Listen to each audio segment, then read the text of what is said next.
What's Silent War? Silent War is a campaign weekend that I run every year when there isn't a global pandemic. The origin of this goes back to the release of the Inquisitor rulebook way back in the late 90s by Games Workshop. That was, for those who don't remember it, almost more like a role-playing game than it was a tabletop war game.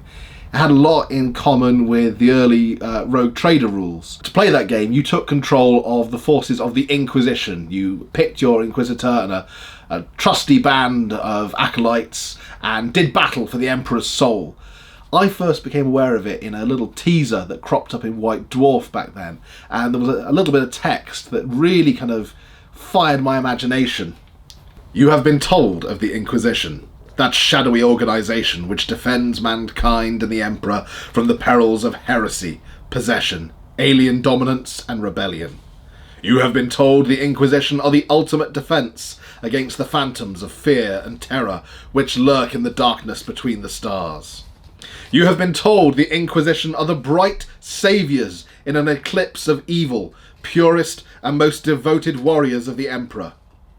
You have been told the Inquisition is united in its cause to rid the galaxy of any threat, from without or within. Everything you have been told is a lie. Including that?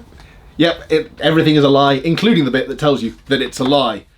This really fired my imagination. Unfortunately, Teenage Ben couldn't afford the miniatures that you could get your hands on to play the game back then, so I used to try and improvise it with my friends using whatever 40k miniatures I had lying around, whether they were kind of random Necromunda bits, Warhammer Fantasy miniatures, whatever.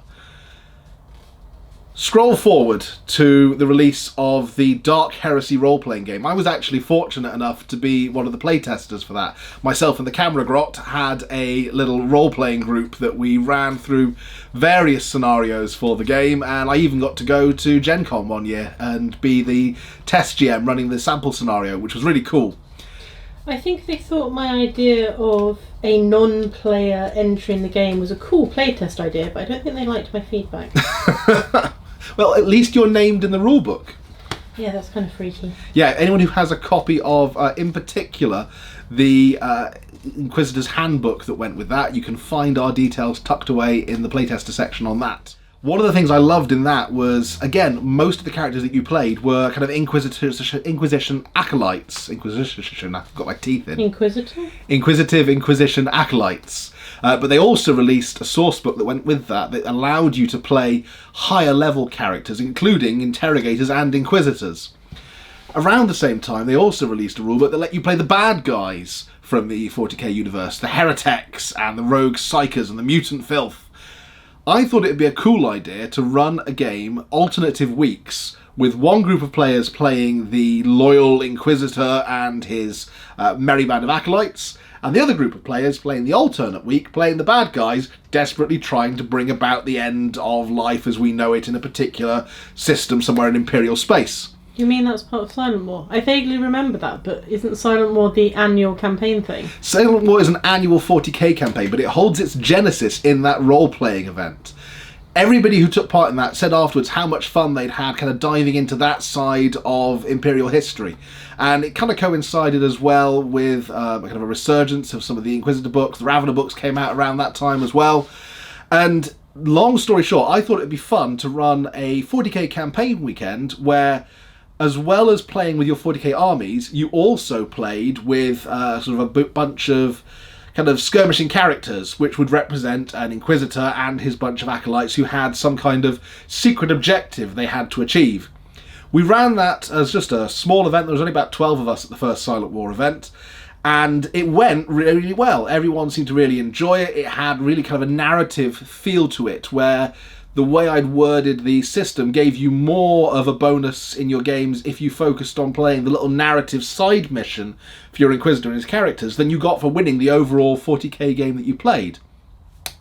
I was asked to run it for a second year, and we decided to make it a much bigger event. And part and parcel of that was the camera grot was learning some coding at the time, and I asked her to job me up a little website because she'd done it for me for a few other 40k events that I'd run. I don't remember you asking. I remember the classic, I've got this idea, can you help me? And foolishly, I still fall for that tactic. You knew it when you married me, that marrying me meant indulging my mad ideas. It wasn't in the vows. No, but nonetheless, I'm fairly sure it's in the small print hidden in the microdot in the eye on one of the bits on the vows. Damn you. Anyway, so yeah, the Camera Grot had done some other websites for me. She'd done a really cool kind of territory control campaign where we had pie charts that came up next to planets on the map at the end of after each round that would tell you who controlled the planet, and all the players would kind of gather around and watch the site reloaded and showed the upgraded impact across that planetary system. Hang on, is this entire video a warm-up to ask me to do something for this year? No, it's fine. This year's going old school. This year, I'll talk about more in another video how this year's going. You can continue. So, what I asked the Camera Grot to whip up was essentially just a map which would have a grid reference over the top, and the idea was that the players in the second Silent War were going to be hunting for a magical MacGuffin, which they could look for by, if they won a game and if they completed their Silent War objective, clicking on a square on the grid reference and finding out whether or not the magical MacGuffin was hidden behind that particular square.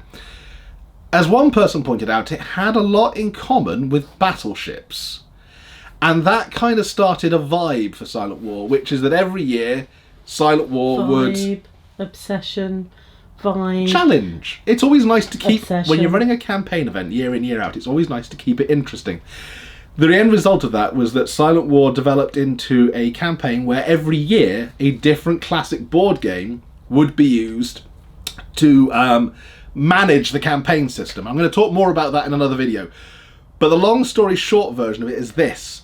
We got a large following of players across a few different clubs across the south that were interested in playing in Silent War, and it kind of became a roaming campaign where one year it might be hosted in Bristol, another year it might be hosted in London.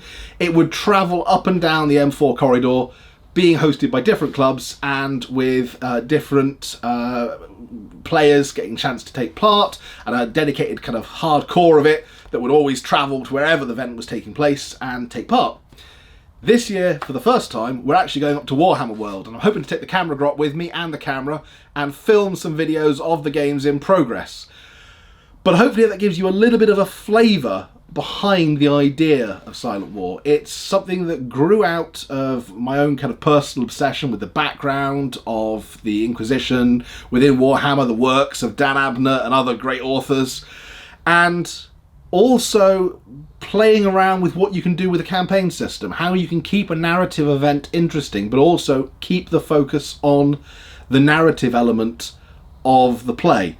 Reward players who really kind of get into the focus of the character. And that's one of the great things that I'll be talking about in some of my other videos, is just focusing on some of the characters that have grown out of this event. Hopefully I'll be sharing some images with you from some of the players, from their own personal armies, their personal inquisitors and retinues, and I hope you'll tune in for that. In the meantime, thanks for turning up to listen to me rattle on. Don't forget to subscribe on the button just up there, because that way you can then keep up to date on all the updates about Silent War, what's going on, and also if you check me out on Twitter, I'll be posting some of the stuff on there about what other videos I'm going to have coming up, and also about what I'm doing for my own personal Inquisitor for Silent War for this year. I'll catch you next time. Bye for now.